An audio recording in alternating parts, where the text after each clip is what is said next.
مصباح القرآن مصباح القرآن مصباح اعوذ باللہ من الشیطان الرجیم بسم اللہ الرحمن الرحیم۔ حاضرین و سامعین السلام علیکم ورحمۃ اللہ وبرکاتہ۔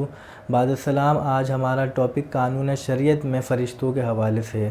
دیکھیں، اولاً تو یہ بات یاد رکھیں کہ فرشتے اللہ تبارک و تعالیٰ کی نوری مخلوق ہیں، یعنی اللہ تبارک و تعالیٰ نے فرشتوں کو اپنے نور سے پیدا فرمایا اور فرشتوں کو یہ طاقت دی ہے کہ وہ جو شکل چاہیں اختیار کر لیں، اور اسی طریقے سے اللہ تبارک و تعالیٰ نے فرشتوں کو معصوم عن الخطا بنایا، یعنی فرشتے ہر گناہ صغیرہ گناہ کبیرہ تمام سے پاک ہیں۔ فرشتے وہی کرتے ہیں اللہ تبارک و تعالیٰ جو ان کو حکم دیتا ہے، اور اسی طریقے سے فرشتوں میں نہ مرد ہوتے ہیں نہ عورت۔ فرشتے اللہ تبارک و تعالیٰ کی نوری مخلوق ہیں، اور اسی طریقے سے یہ عقیدہ کفری عقیدہ ہے کہ معاذ اللہ بعض لوگ یہ تصور کرتے ہیں کہ فرشتے اللہ تبارک و تعالیٰ کی بیٹیاں ہیں، اور اسی طریقے سے یہ عقیدہ بھی کفریہ ہے کہ بعض لوگ یہ گمان کرتے ہیں کہ فرشتے جو ہے ہمیشہ سے ہیں، اور اسی طریقے سے یہ عقیدہ بھی کفریہ ہے کہ بعض لوگ یہ گمان کرتے ہیں کہ معاذ اللہ فرشتے خدا ہیں۔ تو یہ جتنے بھی عقائد ہیں جو میں نے بیان کرے، یہ کفریہ عقائد ہیں۔ فرشتے اللہ تبارک و تعالیٰ کی نوری مخلوق ہیں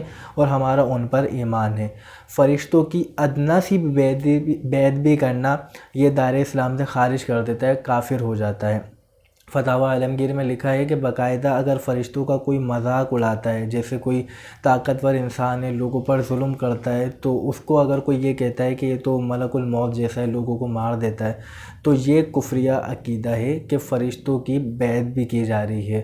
اور ہمیں آج اس دور میں اس بات کا بھی خیال رکھنا چاہیے کہ سوشل میڈیا میں طرح طرح کی جو ہے میمز بنائی جاتی ہیں ملک الموت علیہ السلام پر، اور اس کو باقاعدہ شیئر کیا جا رہا ہوتا ہے، اس پر مذاق بنایا جا رہا ہوتا ہے۔ تو یہ شیئر کرنا اور یہ مذاق بنانا، اور جس نے یہ پوسٹ بنائی ہے انہیں ان چیزوں سے احتیاط کرنی چاہیے کہ یہ عقیدہ اور یہ مذاق فرشتوں کا بنانا یہ دائرہ اسلام سے ہمیں خارج بھی کر سکتا ہے۔ اللہ تبارک و تعالیٰ سے دعا گو ہوں جو کچھ سنا اسے یاد رکھ کر دوسروں تک پہنچانے کی توفیق عطا فرمائے۔ آمین۔ وآخر دعوانا ان الحمد للہ رب العالمین۔